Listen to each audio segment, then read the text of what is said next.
So I'm going to preface this sermon by saying that a lot of what I'm about to say, let's just say that my wife cleared it for today, just so there's no confusion later.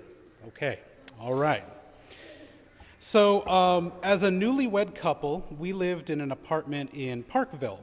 So one morning, this utility salesman comes to the door. Now, he was African American, and the only reason I point that out is because it's going to be important in just a moment.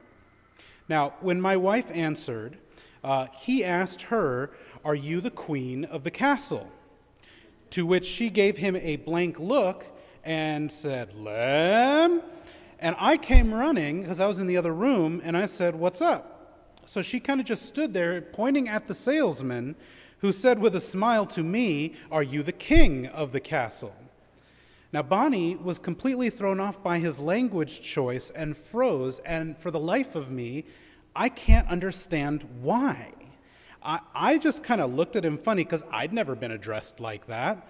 I looked into my apartment and was like, "Bruh, does this look like a castle to you?" Right? And I got rid of him, right? I thought he was having a laugh at my expense personally. You know, haha, very funny, Mr. Utility Salesman. My castle, this spacious 1.5 bedroom apartment in Parkville, right? No knock against Parkville, mind you. I'm just saying. So as time went on, however, I began to notice this royalty language in other contexts. So one example that really sticks in my memory was on a Monday morning. So Mondays are Bonnie and my Sabbath day. And before this restaurant closed, we sometimes went to the Bob Evans in, well, I guess it's still technically Cockeysville, for breakfast near our house. Now, we love biscuits and gravy, and it became our custom to go there from time to time, just because, we always felt they did it up right, you know? So one day, our African-American waitress kept calling me King.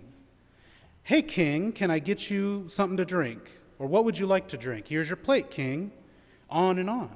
It was amusing at first, but I started to feel really awkward quickly. I just didn't know how to take it. Again, I had never been addressed that way. Most of the time, I don't know, I honestly thought I was making her mad. Like maybe I was asking her to do too much for me or bring me too much food or putting in too many requests, and so she was, again, having a laugh, being sarcastic. Well, after a very academic discussion, my wife and I noticed that this pattern typically comes from African Americans. And so I was intensely curious. So instead of delving into the realm of Google, I texted a friend and colleague who is now our district superintendent, and her name is Reverend Dr. Wanda Duckett. She is also African American. And I said, "Hey, I'm feeling pretty ignorant right now. My waitress keeps calling me King. What the heck is going on?" So Dr. Duckett replied that historically, African Americans have been treated as subservient to the white race and considered lower than the other races. Within the African American community, the darkness of your skin can lead to certain issues.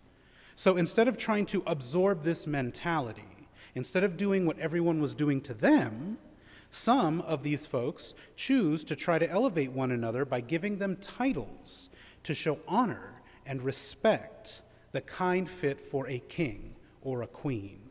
Kings and queens are royalty. They command a certain level of respect. It's just assumed. And it's a level of respect that black people aren't often shown.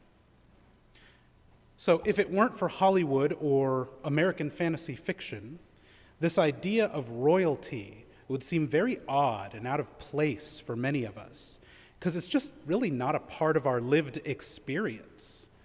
And yet, in church, for one Sunday every single year, we focus on it almost exclusively.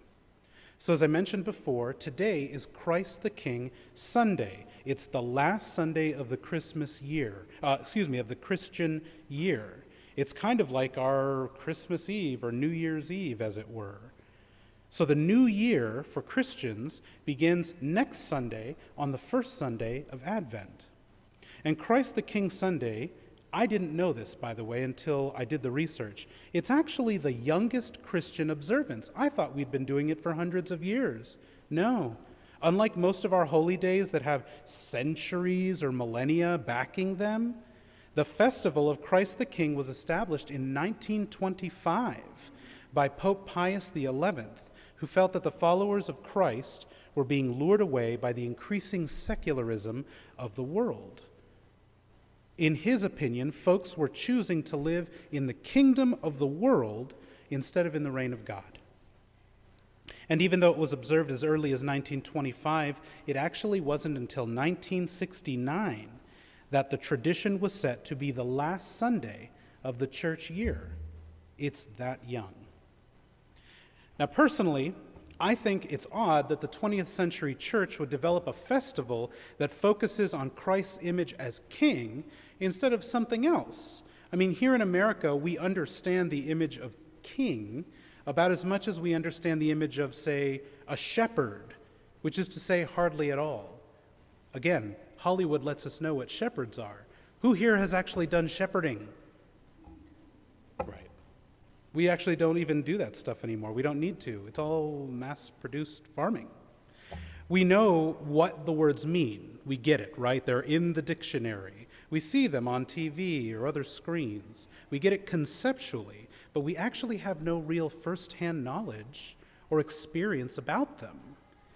We prefer to think of Jesus as a good leader, a teacher, a spiritualist, maybe even a rabble-rouser, and to some, even a political person. But none of those things are a king. Now, if we, as Americans, have any understanding of royalty, just by sight alone, it really comes to us by way of our seeming obsession, I don't get it, our obsession with British royalty. What is up with that? I think most or all of us could look at a picture of Queen Elizabeth and we could accurately identify her. Now, lots of us even know the names of the princesses and the babies. People will get up at 5 a.m., right, to watch a wedding. But if pushed, I really doubt many of us could describe the job of the queen. What does she do? We don't know what her real role is. All we know is the romanticized version that we see in popular media. Any other understanding of royalty that we have as Americans might come from Disney, the princess culture that it inspired. But other than wear beautiful ball gowns or ornate formal uniforms, what do royals do? Do they do anything? Do we even need them? So to the ancient Israelites, the king was as much a ruler as he was the chief religious leader. The two roles were virtually inseparable. What the king did was the will of God. When they didn't act in accordance with the principles of the faith, the prophets would remind them of that. And we have their recorded words to those kings in our scriptures. Now, that didn't stop the kings from getting their way, of course, but the words of the prophets would survive where the monarchs did not. It was clear to everyone who and what their king was and was supposed to be. And when they thought of the Messiah, right, the promised ruler that God would set loose upon the earth to redeem it once and for all, to establish the kingdom of God, the picture they had was of a good king, right? The best kind of king. But that's not who Jesus was it? I mean, the last thing you think of when you read Scripture's account of Jesus' life, death, and resurrection is that Jesus was a king. I mean, not even close. Everything about the man was the direct opposite of what anyone thought of as royal. But as we've been talking about the last several weeks, God is a redeemer. And after millennia of unjust, corrupt leaders and rulers that exploited their subjects for personal gain, who lined their coffers with blood money, who had no qualms about putting to the whip people who had no say in how the kingdom was run and who could never be above the law because they made the laws. I think it's safe to say that God decided to send us someone a little bit different to reconcile what it means to be royal. Now, when you were in school, you may have had a group of friends that you used to hang out with. Movies use labels like the nerds, the jocks, the AV club, the geeks, the band, the drama kids, the chess club, etc. You had your group to eat lunch with, right? Those were your people. And it's good to have people. It really is, especially in school. It makes your world better. It makes your day better. It makes you feel less alone in the world. Now, kings and queens are political symbols of power, right? They rule over a kingdom, which is a particular geography, united in terms of ethnicity, culture, language, food, customs, traditions, all of that. In fact, much of that stuff exists because the ruler put it into place. They dictate what goes and what doesn't go, what changes, what doesn't change. The monarch rules over a people, their people. And Christ is no different.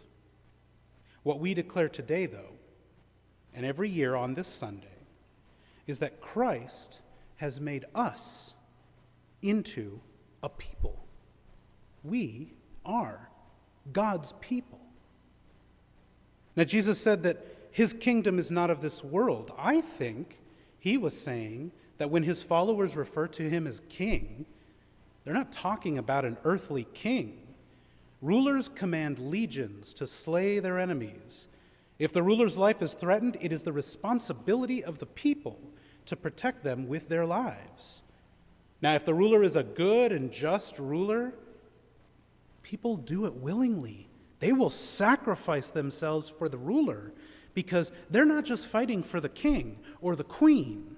They're fighting to preserve the reign of the ruler. They like the way things are going, and that's what they fight for. If the ruler is unjust or corrupt, well, the only way the ruler is going to get those people to fight or command any kind of respect is through fear, through threats. And yet Jesus didn't need either of those things, the good or the bad. He didn't have wealth to command, legions, castles, or any earthly power. He wasn't particularly physically imposing, right? If you met Jesus in an alley, oh, no, of course not.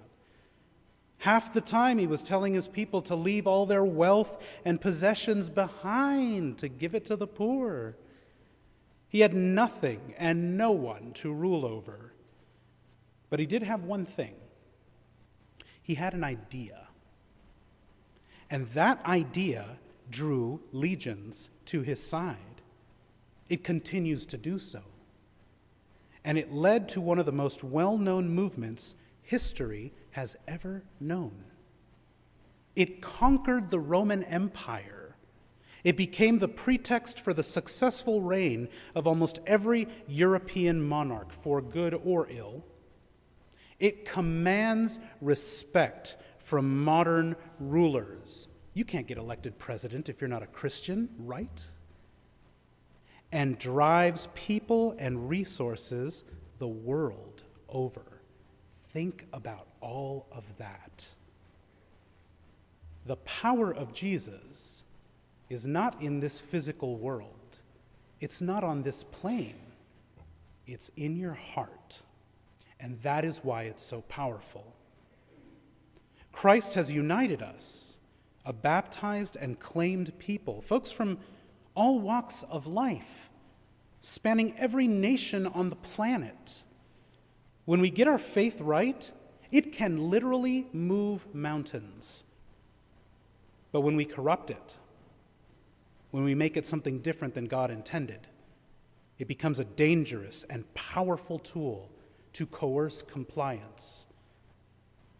And yet even this evil, God is redeeming, even now, all the time, because in the end, God knows God's people. God made God's people and holds those people to account. God's kingdom doesn't stop at a border wall or a government checkpoint. God's kingdom doesn't obey squiggly lines on a map. The only boundary of the kingdom is love. God's kingdom welcomes all who seek to grow in love and fellowship, particularly those who have been unwelcomed or cast out, who were not seen fit to join the rest of the people. Your failures and your weaknesses are literally your ticket into this kingdom. They are not a cause of denial of entry. You are welcomed and you are loved by the one that created you and this world and every single thing that is in it, every rock, every tree, every blade of grass. Whether you believe that our saints stand before the King's blessed company at this moment or in the world to come, you need to know that a change is coming. The kingdom of God and the earthly kingdoms are in direct conflict with one another. And the Messiah is coming to do violence to them. Not on a battlefield, not with weapons, but in the heart. Remember that. Every time someone puts you down, tries to rob you of your pride, tries to tell you that you don't matter, you matter. You are a child of God. You are a servant of the holy. You possess incomprehensible worth because God fashioned you from nothing and made you something. You possess power unimaginable because our Christ empties his power so his people would prosper. You possess love unimaginable because our God would rather take the form of a slave, your slave, than lord over you in the form of a king. And this king cannot be defeated or killed. If every person on earth were to perish, the very stones would proclaim his majesty. And that is why no other ruler should compel your allegiance. No other ruler is fit to compel your allegiance. And believe me, the king will hold them to account for all they've done and left undone. And you and me as well. Next week, you're going to hear about how. You're going to hear about how to prepare the way of the Lord. Amen.